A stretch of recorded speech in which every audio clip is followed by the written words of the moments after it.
Part done. Let's take a look at the tools that we use to do the job. All right, so magnetic trays, of course. I use this 21 millimeter Icon deep well socket.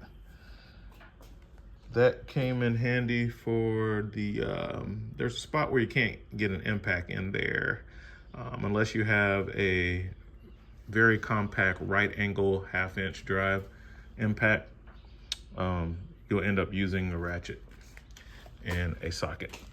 Okay, so we use those, of course, the gloves.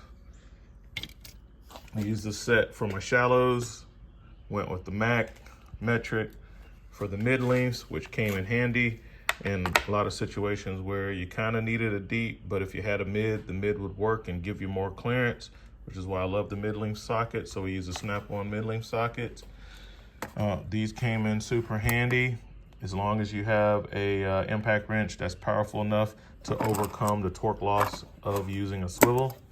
I use these Icon swivel sockets, thin wrenches by Capri to hold the put the brake calipers back together because the brakes fell out, and so I had to take it apart and stuff. So to hold the part of the brake when you're putting the bolt in so it doesn't spin, I use these snap-on. These are actually high leverage diagonal pliers.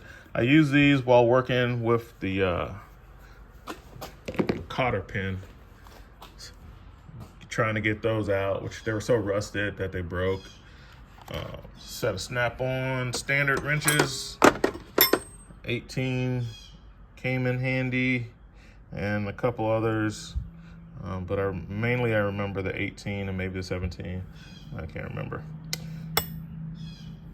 Then these are the flank drop plus, and then you need a 21. So out of this set, the Icon, we use the 21, no type of flank drive or anything like that. I was using that basically for a backup wrench while I was using that other 21 to get the control arm out.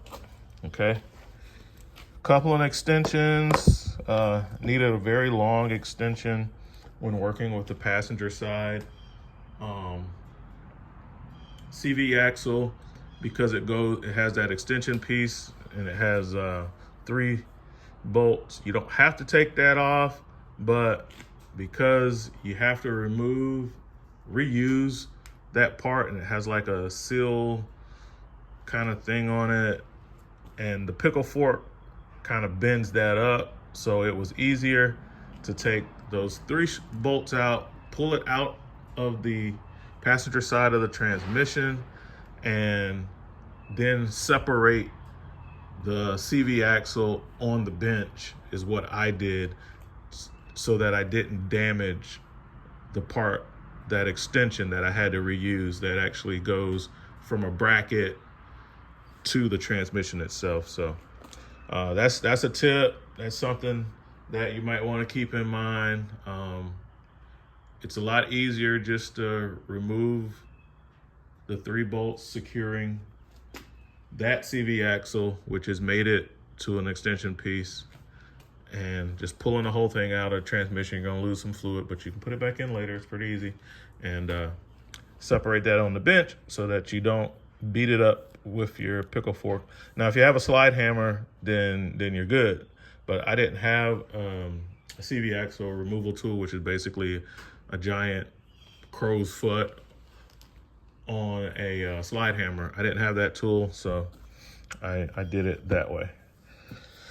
So that's why I had this super long extension for that, 1/2 inch drive for the 21 millimeter stuff on the control arms, 3/8 drive.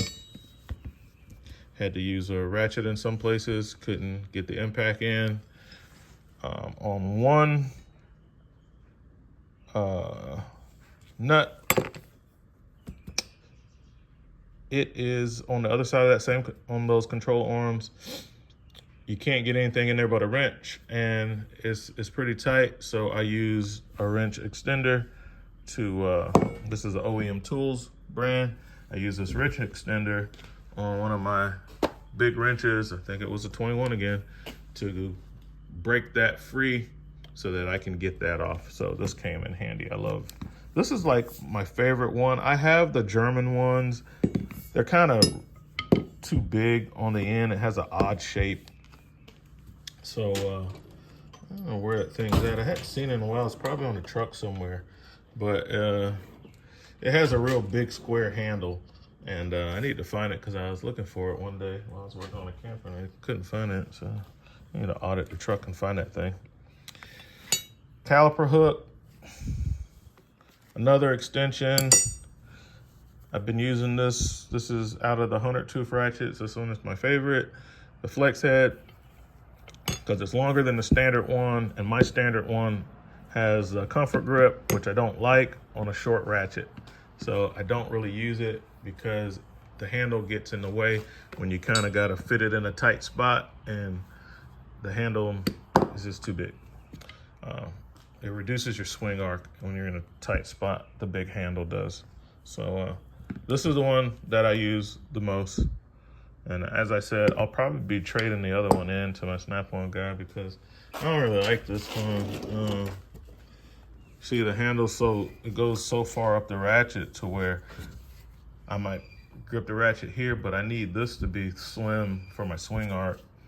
I mean, I like the comfort grip handles on something like this, something long, because my working area of the body of the ratchet is not impeded by how big the handle is. So, you know, I don't like it. I don't like that one. I don't like comfort grips on a short ratchet. All right, so I mainly use this one. Caliper hooks. So these three things, working with the cotter pins, this came in handy. I hadn't cleaned the tools up yet, guys, so they look kind of rough. But yeah, I use this as a cotter pin pulling tool. And then after they break, just by putting this in and starting to pull it out, they just snap. And then I use the needle nose to get the little pieces out because they were a little more agile than, you can see the difference in the profile of the tips. And it's a tight spot because you're working with a cotter pin on a castle nut that's in between the steering knuckle and the CV axle. It's right underneath the axle, so it's like, I found that it's easier just to take everything else loose and remove the axle, because you don't have to take the ball joints out to remove the axle. But these ball joints were bad and I had to change them out anyway. But you can totally get to that a lot easier if you remove the CV axle before removing the ball joint, which is riveted onto the arm. It's all one piece. I use the Snap-on 3/8 little impact tool, my DeWalt DCF 891, which is a beast of a mid torque with a 36 millimeter PT performance tool axle nut, and then a Snap-on 7/8 impact socket for the lug nuts. Okay, so I did use some impact sockets, but I also used my chromes on the impact. I've never had a problem with that. People make a big deal about it, like it's, but you know, to each their own. My non-impact sockets are slimmer and you can get them in tight places. Sometimes you need to use an impact on something that requires a slim socket, and the impact sockets are too thick walled, and you will, unless you're gonna break out a ratchet or a breaker bar and try to work with it like that, you will be using chrome sockets on your impact. It is what it is. Especially on low power impacts like this, I use that all the time. Now, if something is super tight and I'm gonna have to impact on it for like 30 seconds, 45 seconds, well, okay, maybe I use an impact socket. But most of my impacts for the applications that I use them for, they break the stuff free like within a couple of hits. So I don't see what the big deal is, but you know, like I said, I use my tools the way I want to, so to each their own.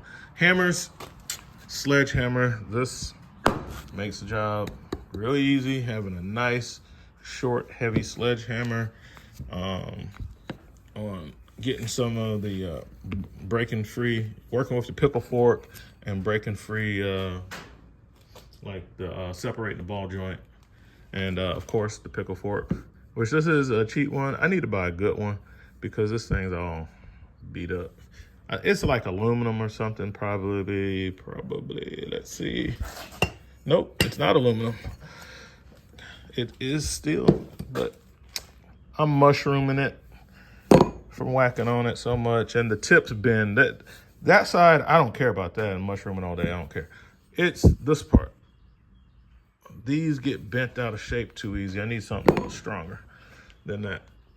And then the snap-on hammer, which is a drilling hammer, and I did use it in that way, amongst other ways. This is a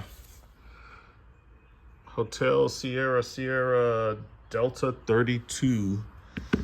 And I basically put that on top of the castle nut and then strike it with this hammer to get the ball joints. 2 hits from that baby. Using this basically as a big drift, it comes out. And of course, I had all that stuff loaded down into my roll cart and worked over there with the vehicle. So that's what we got, guys. This job's complete. I will start working on the next video after I get all of this cleaned up and put away. 2011 Chevy Equinox. This one needs CV axles, both sides. I have already verified that I can get the parts locally. So when I know that I can get the parts locally, I like to take the old ones off first so that when I buy the new ones, I can match them up at the store so that I don't end up with the wrong parts when I get back, which is a hassle. So I'll get this thing up in the air on jack stands. All right, get that wheel speed sensor, that's 10 mil, and come around and loosen these clamps, and then we'll get the caliper off and the bracket. Let's start there. All right, so put the 10 millimeter bolt back in there just to keep from it getting lost. I got 12 mil right here on the bracket. Get that off next.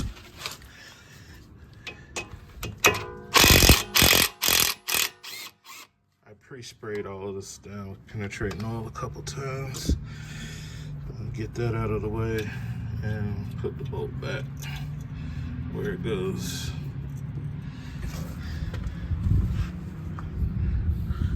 Next, we got 2 caliper bolts in the back, and they are going to be 18 millimeter. We got 2 18 mils in the back. I'll get those off.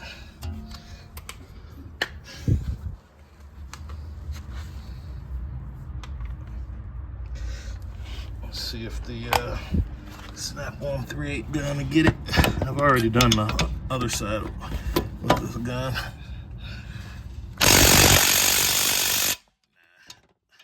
That's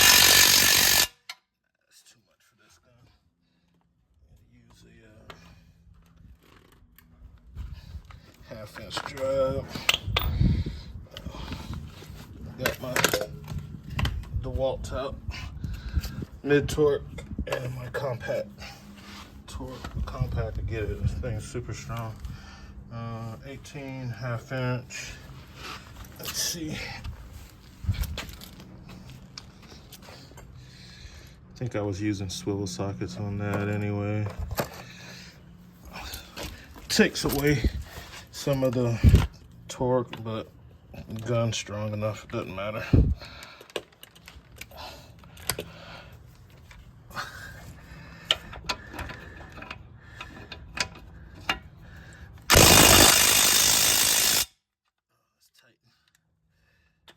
Need a little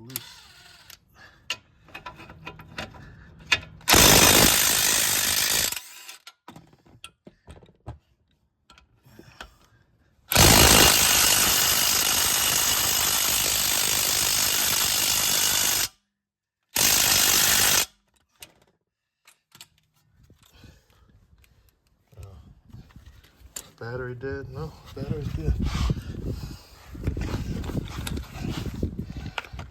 Let's put it on the big one, the mid torque.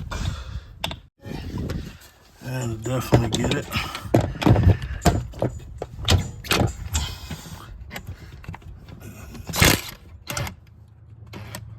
Yeah, it's going in reverse. Mid torque strong. Brakes are free, no problem. Caliper hooks. Let's hang that up for a bit.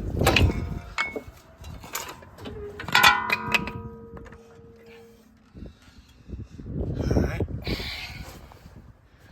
We got that out of the way. The rotor was loose, so just took it off, got it out of the way. I've already taken off the axle nut, 36 mil axle nut socket. I didn't have to hit it with a hammer or anything, it's already loose. Okay, so this tie rod has to come off, and then this ball joint down here, which is bad, and then replacing the whole control arm because it's all one piece. So I'll take that off. It has bolts back there, and on this side, when you get to this part of the ball joint, you got that one nut on the end, and then under the bottom you got 2 bolts and 2 nuts on top.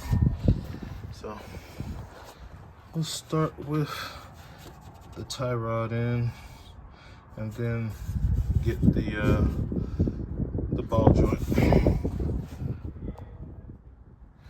All right, nut comes off pretty easy, but because it has so much pressure,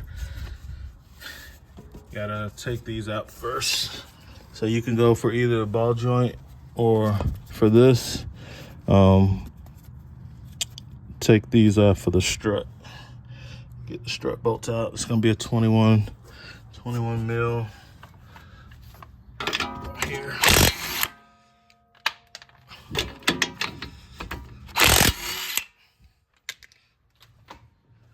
Alright.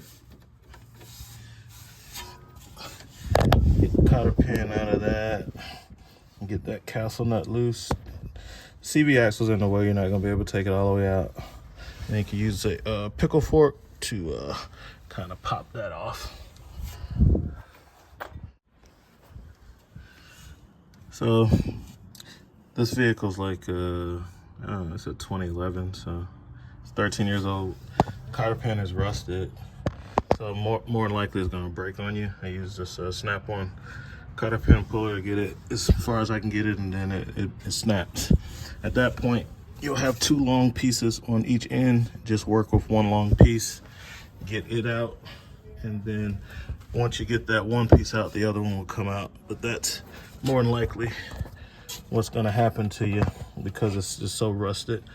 The middle's no good, so it's not a big deal. Just you just have to use your needle nose pliers or whatever. Get 1 piece out at a time, and once you get the 1 piece out, the other piece will come out really easy. I use penetrating spray. This Imperial, it kind of reacts with the rust, kind of fizzes up, and you can see the rust coming off, and it makes it come out a lot easier. All right, so I've loosened up the nuts on the shock and got it about flush, and I'm gonna use a hammer to knock these out because they're splined on the other end. So I got this snap-on drilling hammer, and I'll just get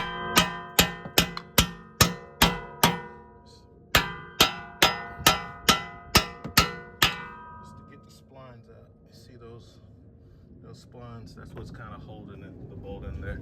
And then if it's not loose, like just unscrew it a little bit and tap a little bit more. It has 2 sets, and at that point it should be loose. You should be able to take them out. So take the nuts off. Just pull these out. All right, now it's free from the shock. We need to do that to get the tension off of this tie rod arm so that we can pop that out with the hammer. All right, so a couple whacks with your hammer, get that come out. If you try to do it without taking this off first, it's gonna be in a bind and it's not gonna want to come out. So just loosen this up first. You can always put the bolts back in here if you want to have it held in place so you can get the ball joint out a little easier, which I'm about to do now. So even with the ball joint still on there, you could take this out, especially if you didn't have to change it. I'm changing out the control arm, but when you twist this to the side, you got more than enough room to pull the CV axle out. And then it's easier to get to the nut for the ball joint. I'm replacing it, so I'll just use the same technique. Screw the bolt head onto it and whack it with the hammer to loosen the seal between the ball joint and the steering knuckle. All right, so if you have a really nice drift, like a big punch or a drift, I'm just showing you like the size of the end of the pickle fork would be good. If not, if you have a drilling hammer, it's kind of what these are for.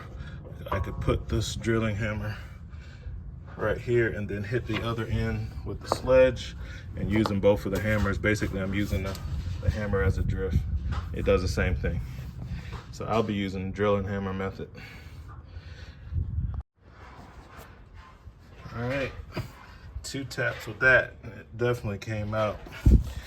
The mass of this colliding with the mass of that, I literally had to hit it 2 times, pop right out.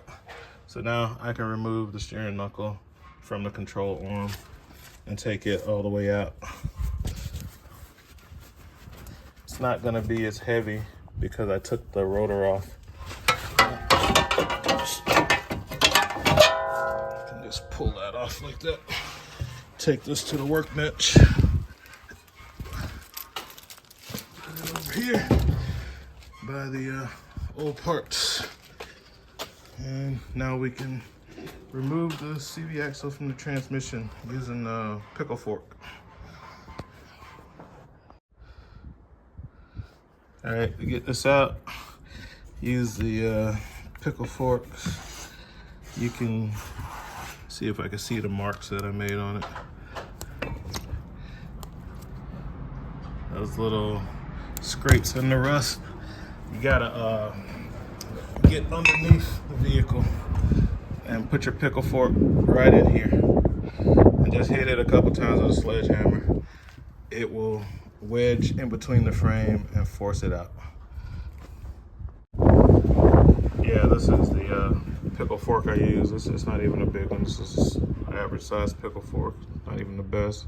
I think it's made out of aluminum. It's kind of soft. Probably a bronze one. Probably be better if I had a bronze one. But I've been using this one for years. But kind of just went under the frame like this. And because you're going to be so close to the frame's going to force the wedge to push this out as you're beating it in. So comes out pretty easy. I'll match up the new parts, which are down here.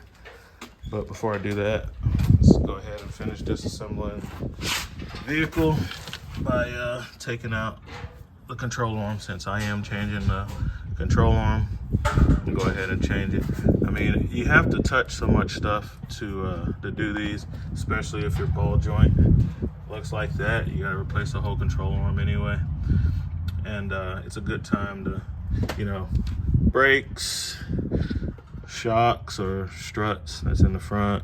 It's a good time if you have to do that. Like these are like totally gone. This sway bar linkage right here, you can get to that easy even with the rest of the stuff in place, but good time to change it if it's bad. This one is bad, the bushings are gone on it, but you know,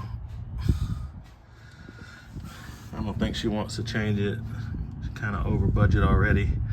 So anyway, parts. She's over budget on parts. I'm not charging her anything to do the work, but yeah, we'll get this control arm out. It's pretty easy. It's only 3 bolts, 2 over here, 1 over there, a nut on the end of this bushing pack, and it will come right out. So let's get at that. So you're gonna need a 18mm wrench to back up the nut and a 15mm socket. And that's gonna be these guys. These 2 bolts come right out. Let's use your backup wrench, your impact, it comes right out. And that's only thing you can get at the top is a wrench. So the bolts go in from the bottom. If you don't remember that, you'll remember when you try to put it together, because one of the bolts won't be able to go in from the top. So they go in from the bottom. And this whole thing pulls out. You don't even have to mess with that nut, because we're getting rid of the whole thing. Now the next thing we have is on this side. That's like a 21. Yeah, 21. And I believe I had to use a deep swivel or middling swivel would be awesome on that. Back up the other side with a wrench. I think I ended up using my ratchet, my big 1/2-inch snap-on ratchet, because I don't have deep swivels and the other ones won't fit. So I ended up using this ratchet, this icon socket, and I just backed it up with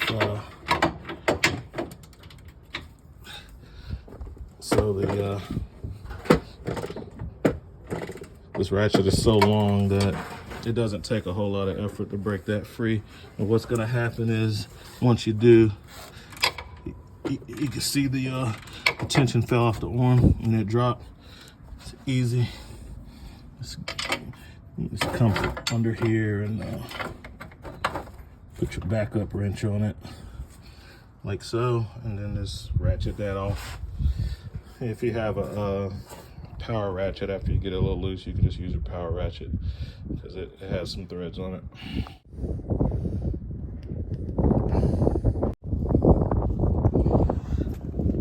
So that comes right out. And here it is. Let's take it to the bench. So yeah, they use rivets on the ball joint. The new part, they use screws. So it'll be serviceable on the new part. The old part, you can see that this was no good anyway. See the bushing is broken. On the new part, this is removable. So you can replace just the bushing, and it has a middle sleeve in it.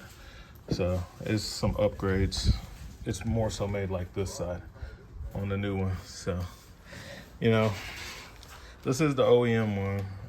I wouldn't recommend going back with an OEM one, because the parts aren't serviceable on it. Let's get an aftermarket one, they're more serviceable. And we'll get all of this put back together, but that's it, guys.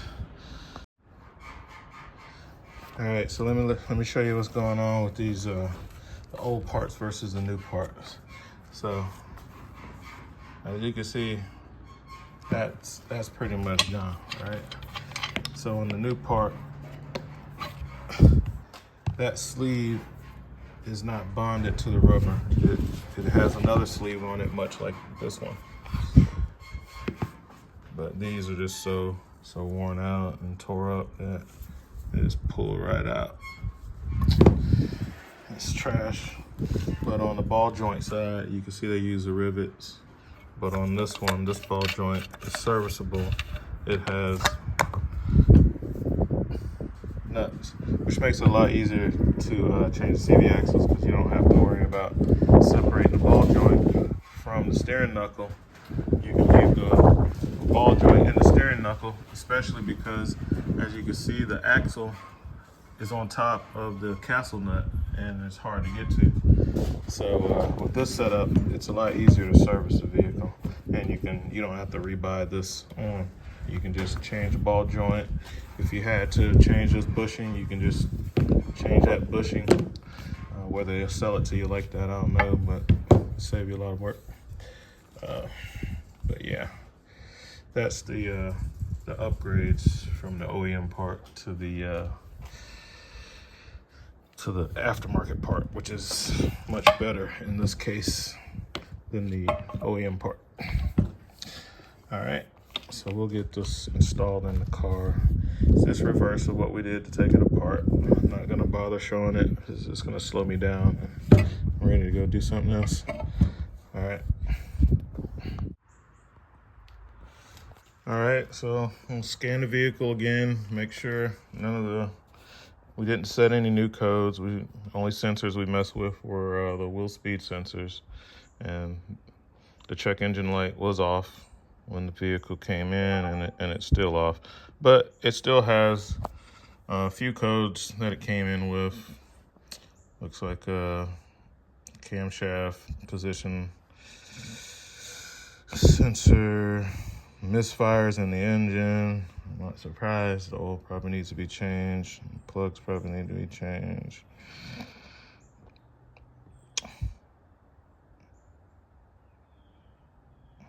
Looks like a airbag code, but that's what it has. So I'm not going to clear them. I'm going to leave them in there, and I'll talk to her about them later. So I'm just going to exit out of this. Cylinder 1, that's the history, 296. So I know cylinder 1 has been misfiring, but I want to see the active counter as well. Cylinder 2, not as much as 1, so I want to see the current misfire counter on that. Cylinder 3 is even worse, takes the lead. We'll see the current on that. I don't know the history on the vehicle. I don't know if she might have had some work done for this or not, but it was an active, it was a code. Cylinder 4 is not as bad as the rest of them. What I like about having a scanner that's not too big is I can just kind of wedge it. That's why I want my list, because I'm drive down the road like that, and I want to be able to see, you know, what RPMs, what driving conditions are the misfiring happen and stuff like that. So now I thought I'd go ahead and show you. This is basically how I clean up my tools. I use a purple power, same thing I use for like cleaning up the engine and stuff. I just lay the tools out, spray them down, let them soak a bit. By the time I finish spraying the last tool, the first one has soaked, like I've already, and then I wipe it down with a little cloth so you can see how nice my instinct handle came out. And that's just from like, you know, 10-15 seconds. So easy way to keep tools clean. And these are rusted about some of these, but yeah, some of these need to be cleaned up. Then I just, you know, literally just wipe them off, and most of the dirt and grime comes off of them. So I'll finish cleaning all these up. See that high vis? See how much cleaner it comes just from the purple power and the rack. So I'll get these looking as good as I can, and that's all we got, guys. RV Tech Pro out.